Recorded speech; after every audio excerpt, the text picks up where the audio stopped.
to the Nothing But a Number podcast. I'm delighted for this episode to be joined by Matt Bridger. Matt is a young entrepreneur and usually behind the camera as a very valued member of my team for the last 3 years. It was pointed out to me when I was talking about age and ageing that I hadn't got one very important perspective, which was that of young people. And all the work I've done in the last 4.5 years has involved listening to young people as well as people of my generation and all the generations in between. So I thought this was a shortcoming that I had to correct. So I'm delighted that Matt is going to hopefully give us, a general perspective about how you think young people are valued in society, and whether you think there's more that we can do intergenerationally. Thank you, Joan. Yeah, definitely. From my own point of view, growing up on a council estate is where I was born, lived there for a number of years before then we moved, and the views that people and young people on the estate had then was, Stanhope was called No Hope at the time. If you lived on the estate, you went to the local school on the estate, you had no hope of going anywhere, and that was always the view of young people. If you lived there, I did go to the school there as well, and luckily did do quite well actually going forward, and hope that I'd be able to make a difference with young people from where I'm from. But I mean, young people I don't think they have the drive or I'd say it's probably the belief that they could accomplish anything. They're always seen as, where you're young, you're not going to do anything, you need to have the experience first before you can go on and achieve anything. And at the moment, they haven't got that belief in themselves. Mm-hmm. That's interesting. So how do you feel about, obviously, Sir Keir Starmer has announced that they think that young people should have the vote at 16. Do you think that's a good idea? No. Right. 16's too young. I think keep it at 18. Otherwise, if we start moving the vote down to 16, then we have to look at the legal age for everything. At the moment, there's still some things at 16, so you can get married with permission of parents, and other things, look at joining the army. But I think you have to have one age where that is the point that you then become an adult, and that's where you're not relying on your parents. And I think 16 is too young. There's a lot of people that 16 you're still quite naive, even at 17, and then from around about your 20s, that's when you start to get your sort of viewpoint on the world, and you've been through the school system, you've done college, etc., and you start to learn a bit more. And I think if we go down to 16, we're just not going to see. I don't think young people would actually vote, to be honest. They're not keen on voting. They're not engaged in the political system anyway at the moment. I go around to schools and you speak to young people, and they're just not. They don't care about politics anymore. It's everyone's as bad as each other. So I think bring it down to 16. You're not going to get anything as a gain, and we're just going to cause more issues through the whole system. We have to then look at changing everything then. But do you think that it's sad that young people aren't engaged in valuing kind of the importance of democracy, isn't it? And is there more the government can do in the curriculum, for instance, and helping to explain why it's really important that whenever they have the vote, whether it's 16 or 18, that it's really important to do that? I think there's a big issue in the education system. So we're not seeing a lot of it within the school system, but we're pushing a lot on maths, English, etc. We've lost the sort of home economics side of schools as well, and we need to bring that back into schooling, where it's we're teaching young people the skills that they need for the future and for the future workplace. So bringing in things like how to iron, how to do a washing machine. There's a lot of young people who don't know how to do those sort of things, but also then pushing. This is how you register to vote. A lot of people have never been taught how to vote. They've got no idea how to even register, and then they get into their early 20s, 30s, and going, well, I've never actually been and voted. What do I do? How do I actually do it? And that's something that we need to push at a younger age in the schools, ready to when they leave at 18. Then they're ready. they've got the skill sets, they then can go and vote, and they've got the skill sets for the future. Do you think there's a role for older generations in both the sort of education piece? I mean, I know there are schemes where older people going to schools and read, you know, where reading is a challenge, that maybe, you know, there should be you know, a democracy task force or something like that, where people are encouraged to actually sort of share with their children and grandchildren the importance of. I mean, you know, sadly, I say they should be encouraged to share. I mean, clearly, looking at the voter percentages at this last election, there are more and more people who are choosing not to vote, and you know, I do think that's a risk for democracy. So, you know, what role do you think we might have for the older generations? You know, either directly with their own families or in you know, volunteering to go into schools to deliver this piece. Well, I think we've already sort of got it in schools already. So you have things like the school councils, but that's only in certain schools. Not a lot of schools are doing it, and that needs to be pushed out. So getting young people doing school councils, learning about elections that way, and have taken a bit of responsibility. If they're given some responsibility for the school that they're in, you know, they're going to be passionate about it, and then they learn that way. Mm-hmm. And we've got things like the UK Youth Parliament as well, and hopefully that'll be coming back once the British Youth Council sorted out. And I know a young chap who I saw just over the weekend. He had just been elected onto the Youth Parliament. So sadly, he hasn't been able to go on it fully yet because of the issues that have happened nationwide, and hopefully that'll be coming back and he'll be more involved in that.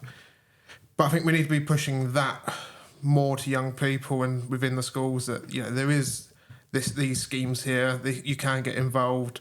A lot of young people don't know about it. Same with the Duke of Edinburgh scheme. Young people just don't know about it, and that needs to be, schooling's pushing it down to the students, and then also at home. You know, when we have a general election, parents, grandparents taking their young children along to the polling stations with them to show them, look, this is how you vote, here's a polling card, etc. And I saw it on Thursday at the polling stations myself. There was a lot more young people actually there voting this time, which is the first I've ever seen. And a few people there bringing their young people with them, going, you know, this is how you vote. I was there doing some telling. And there's a lot more parents there showing their young people, you know, this is how you vote, this is how you get involved. And we need to do a lot more of that. Well, that's really encouraging, and you're right. I mean, the need for kind of social awareness, things like the Duke of Edinburgh scheme is brilliant. But sometimes I think that there's a cost involved for schools to deliver that, and you know, obviously, if there's a cost involved for parents and young people taking it up, then that can be a barrier for people from less advantaged backgrounds. It can be, but then you've got a lot of young people, parents, you know, can save over a period of time. But then I also think it comes down to entrepreneurs locally, so schools going out and actually speaking with the business community, with philanthropists, and actually engaging them and bringing them in the school to say, look, this is what we're doing as a school, we need your help. Because there are so many entrepreneurs across the UK, all in these towns, that would actually be willing to go into these schools, help, speak to the young people, give them either their time or even in some cases money to help these young people. And I think this is the issue. A lot of schools at the moment are very closed. If you, as an entrepreneur, want to go into the schools and speak to young people, you're stopped because of things like safeguarding and all that lot. And we need for schools to open up again, that we bring in these people with the knowledge to speak to their young people. I mean, I know from your backstory, you're very entrepreneurial. Tell us a little bit about Matt Bridger. You know, from the day you decided that school wasn't quite working to where you joined my team. No, school wasn't for me. I hated school, and I've always had this entrepreneur mindset. From the age of about 13, wanted to do something else, and that was always, you know, buy something, sell something, etc. Then starting up a website design business, building websites for people locally, and doing that whilst I was at school, and getting caught by the teachers going, why aren't you doing your work? And for me, it was just, you know, I just didn't engage with the schooling system. I wasn't being taught what I wanted to learn, and for me, the lessons being taught just didn't agree with me. I liked what I like. I liked the business studies, IT studies, and they're the two that I did really well in. The rest I just didn't want to engage with, and I just didn't like school. So for me, it was how can I do something to better myself, but also better the local community at the same time. So I remember getting caught by one of the teachers at the time, and he went, "You won't achieve anything. Just stop this." And for me, that was I'd say it's a spark at that point where I went, sort of, F you, I'm going to show you something, I'm going to prove that I can do something. And then I went out and left at 16, went to college, did a few months and went, no, this isn't for me either. And that's where I then found where I wanted to get involved in was a business hub in Folkestone that I then went in, took a space to set up a business, and then they realised, actually, hang on, he's got something. So I then became a director of that business, helped with my business part at the time there, turn it around, get it to full occupancy, increase the income on that one, and also set up a charity at the same time to help other people in sort of similar issues that I had. So I went out to the police crime commissioner at the time and said, "Can I have some money, please?" And I did an application, wrote it off to him. He didn't know how old I was, and had a letter back. We'll give you £10,000 to start this up. Brilliant. Hadn't even got a bank account at that point. So went to the bank. Yeah, you can't have a bank account because you're under the age of 18, but you could be a company director at 16, but you're not allowed to run a business bank. So did it through a personal account, and that got shut down. So I had to go and find someone to be a company director for me and open the account to be able to get the money, and then went out to the community and found people with the skill sets to deliver the programme, which then took young people who had been picked up by either the police, were not in education, or were just, wanted something different, and found organisations and people who could deliver a scheme that taught young people how to set up a business, either get them into an apprenticeship or into college, and we had a 98% success rate on that. And we had mental health support come in as well for those who are struggling, and that was funded over 2 years. And then that's grown into a registered charity that's working across Kent now, doing a range of other things, helping young people still, doing a lot for the homeless, and that's just taken off, really. And you have your shoebox charity I still have my as well, shoebox, don't you? yes. Yeah. So at the time then as well, I was walking down the high street in Folkestone. I'd moved from Ashford to Folkestone, and my walk from the office up to my house, I'd have to walk through the town centre, and I'd see the homeless every evening. And this was in the winter, cold, and I thought, hang on, there's something here. We need to do something to help them. There's no one helping them. And that's where I then came up with this idea of, well, if I can help them, let's get the community helping them. So went out to the community, literally a post on Facebook, help, and got people to get shoeboxes from the local shoe shop, went in there, and I literally just took as many as I could, and then people would come and collect the shoeboxes for me. They wrapped it up with wrapping paper and put essential items in there, so toothbrushes, etc. And then we went out throughout the winter period, handing these out to the homeless, and that's been going for 8 years now. That's amazing. And still continues to grow. Yeah. We do about 300 shoeboxes every year, and that will start in August, and then come about the 22nd of December, we stop taking them in, and then from about the 23rd, we are out right throughout Christmas. We spend our Christmas Day, Boxing Day out delivering them, and then also the first week of January as well. And then they go out to homeless shelters across Kent as well. So it's not just us, it's the shelters as well that are also handing them out for us.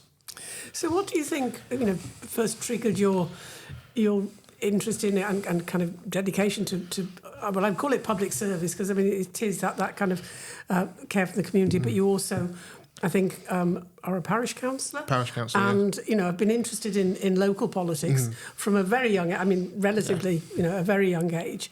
What do you think triggered that interest? I think it's my time in Folkestone, setting up the charity and trying to help others made me go, hang on, there's got me another way to also help them on a national scale. And that's where I then looked at politics, and I'd written to the local council leader, to the MP at the time, multiple times about the issues that were affecting people that I was helping.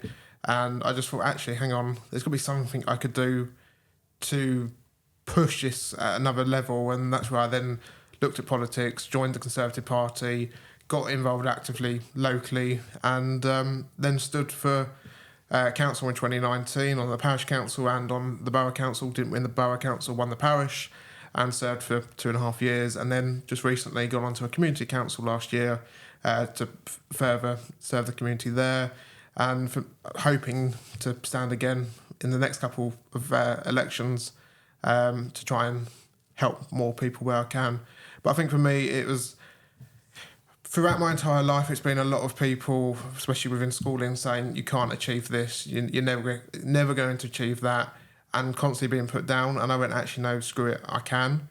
And there's so many people that I meet that all had the same issue, same experience, but they've allowed it to get to them, whereas I haven't. I've just pushed through it, and I'm now trying to help them go, actually, no, there is support there, you can achieve it. And I think if being an elected official, you can push it a lot more and try and help a lot more people. And I think for me, it comes down to, if I can just put some good in the world and go out, if I died tomorrow, I know I've done a good thing, and I know I've helped one person. If I help thousands, amazing. But if I can help just one person a day, that's what makes life meaningful for me. Brilliant. In this election, we've seen a large number of, from my point of view, very young new MPs. The baby of the house is only 22, and just out of uni. Just out of uni, and says that he has experiences that older people don't have, and therefore, that's quite legitimate. I wonder what you, as a young person, think of. Do you think that there is a sort of a minimum age that an MP should be, or is the kind of wide range of ages an important feature of democracy? I mean, we obviously have the minimum age of 18 to be able to vote, and that's obviously, you have to be 18 to get into the house. I don't think age is a barrier. Age is nothing but a number. I think it's experience. I think 22 is okay, but it depends on what he's done prior to being 22. So for me, I'm only 24. If I was put in the house tomorrow, I'd love that. But I've had 9 years of experience. I've seen the issues that are affecting a lot of people. I've spent time sleeping on the street with the homeless to find out what they do. I've spent time with young people, spent time with old people. So I have this wide range of experience and knowledge over 8 to 9 years, whereas he may have just come out of uni, has not really got any knowledge at all about what really affects people. And I think that's the key thing. We need to be electing people with the experience and the personal... it's personal experience that they've felt the issues that affect local people, not just based on because they look great or age. It's, have they felt the same issues that the people that have elected them have had to experience? Mm-hmm. So, I mean, looking at the process of being selected to stand for Parliament, obviously we can only speak of the Conservative side of things, but I think, because obviously I fall at the other end of the spectrum. I was very lucky that I was selected at the age of 67. But I suspect that I was selected because they thought it was an unwinnable seat, and so it didn't matter who I was or how old I was. And it came as quite a shock when I won. If we look at the sort of average age, and well, not just the average, because it's the kind of cluster of people, clearly the age profile of MPs is not necessarily representative of. I think I did before in the last Parliament. I looked, and there were 3% of MPs were under 30, and 3% of MPs were over 70, and the rest were in the middle. But of those who are older MPs, a lot of them are older because they've been there a long time rather than coming in Yeah. at an older age. And people always joke that, well, you know, that's what the House of Lords is for. But the House of Lords is something quite different. You know, I think that there should be greater recognitions of the value of the whole spectrum of age in Parliament and also background. So, you know, going back to your youth, and you said that you were disaffected by education, and but family was important. I think your grandparents were important as well. So, you know, how much do you think you benefited from having older influences in your life? I think a lot. I mean, throughout my whole entrepreneurial journey, my granddad's always come along to everything where I could invite him. So every time I've gone to speak at an event or I've been able to go to something, I've always tried to take him along with me, or he's given me a lift, and then I've come off stage speaking about something, and he goes, "Actually, you could have changed it a bit there, and you should have said this." And I go, "Actually, hang on, yeah, write that down."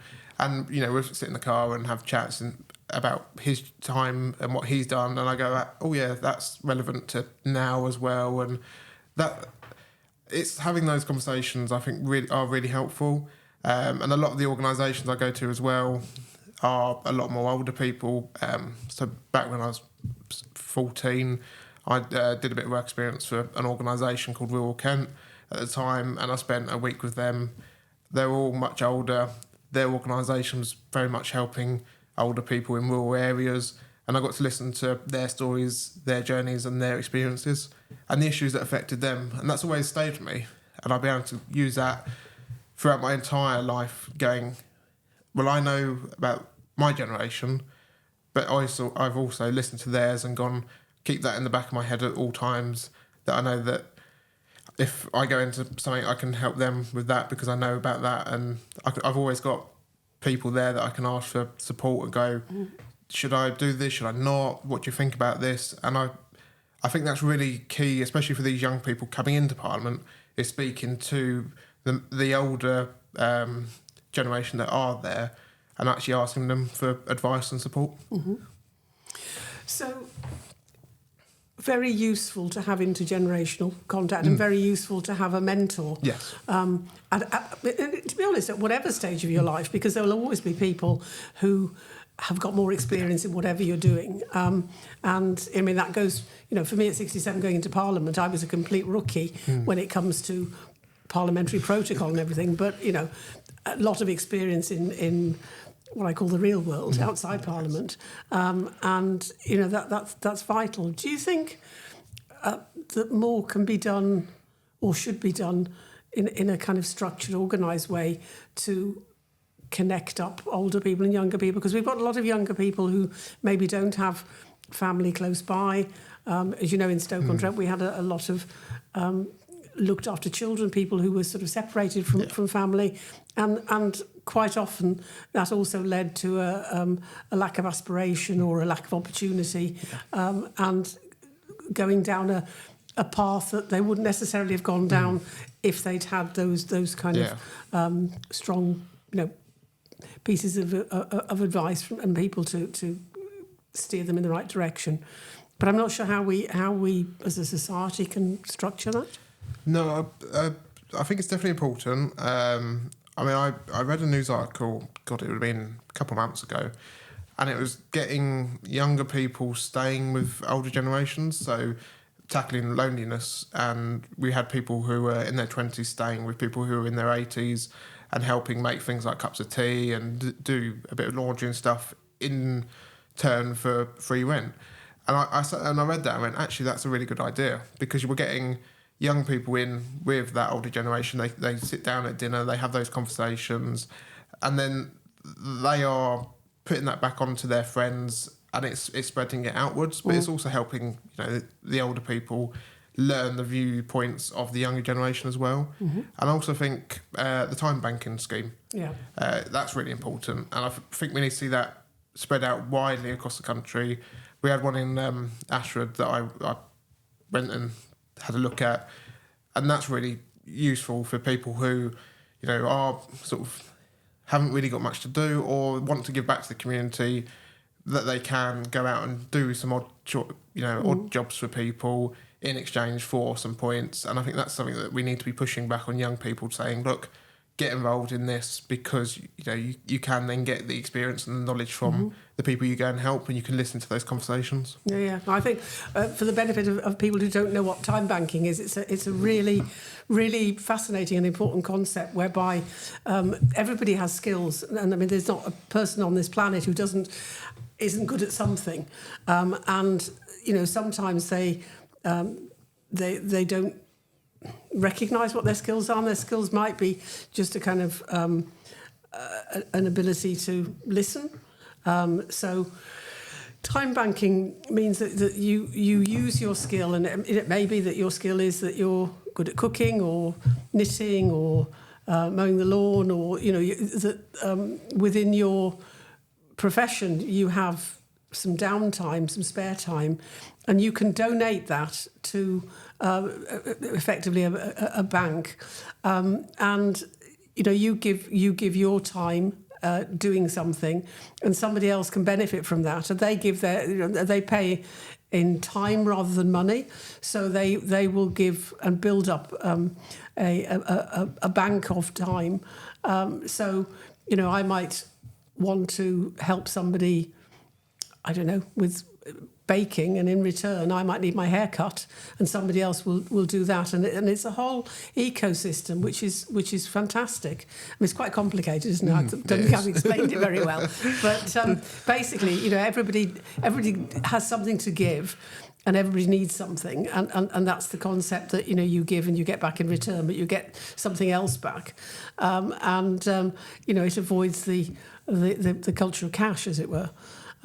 Which I think is more important now in some communities than ever. Yeah, definitely. So, in your view, do you think that young people have a positive view of the older generation, or because there's some very negative language around, like bed blockers, and the baby boomers have, we're the kind of fortunate generation that have got all the money, and young people are really struggling, and and there's always like a kind of blame culture, as if the one led to the other, which I know that there are lots of pensioners that are struggling as well, and it's absolutely not based in fact, but. Is that something just that the press says about young people, or do you think that there's an element of truth in that? I think there's a little bit of truth, but I think a lot of it is the press and the headlines that they use. I mean, a lot of young people respect, the older generation, and that is always something that you're brought up. As you're getting older, you're always told, respect your elders. And I think that does resonate with a lot of young people. I think it's the press on things like the hospital with the bed blockers and stuff like that, because it's headlines that grab attention, and for them it's just getting views and getting the attention, and that's why they do it. But I think a lot of young people are very keen to help older people. There will be the odd one or two that isn't, but I think it's something that needs to be continued within parents down to their kids. You're listening to Nothing But a Number, the podcast that looks at age and ageing with a wide array of fabulous guests. We've got some brilliant guests coming in the next few weeks, and if you want to be notified when the next upload is, please subscribe and click the notification bell, and we'll tell you exactly what's coming next. So I love the idea about a young person living rent-free in somebody's house, because that will tackle the loneliness issue. I mean, I guess there's possibly a safeguarding issue. Yes, but probably not from a young person's point of view, because obviously from that you have to be 18 or over. It couldn't be anyone under the age of 18. Yeah, but it makes sense, and it tackles two problems in one. But it tackles the biggest issue when it comes to the housing crisis that we currently got. So with the house prices for sale are being extremely high. Where I am, house prices, the average house is around about 350 to, in some cases, 500,000, if not $1 million. So a lot of young people can't afford that. The renting sector at the moment in Ashford and across the country is high as well. And a lot of young people are still staying at home with their parents. We're seeing the biggest increase in that ever. And this would give them an opportunity to have some free rent, do a bit of chores in exchange for that and helping out. But it's also the conversations that they'll then have with the older people that they'll take back and they'll reflect on and keep. And then they'll pass it on to their friends and that spreads it out throughout the younger generation. That's lovely. I usually ask at this point what's on the bucket list, but at your age, I'm not sure you even thought about that far ahead of bucket list. But maybe let's say what's on the agenda for the next 10 to 20 years. Lots on the bucket list. Space would be one of them. I'd love to go up to space. They do some flights in the US where you can go up for 20 minutes and hover in the atmosphere and experience zero gravity. I'd love to do that. That'd be amazing. For me, I haven't really got much on the bucket list. It's just about doing good in the community. I look at every day as I might not be here tomorrow. I could end up going out from here and getting hit by a bus. Hopefully not. Touch wood. But for me, it's every day isn't guaranteed, and if I can go out knowing that I've helped even just one person every day, that's what means a lot for me. So the next 5-10 years, whether that's running for local office again, whether that's building a business or whatever it is that I'm doing, if I've helped people, that'll be the main thing. And throughout everything that I do, I'll be looking to help out a lot more people than I can.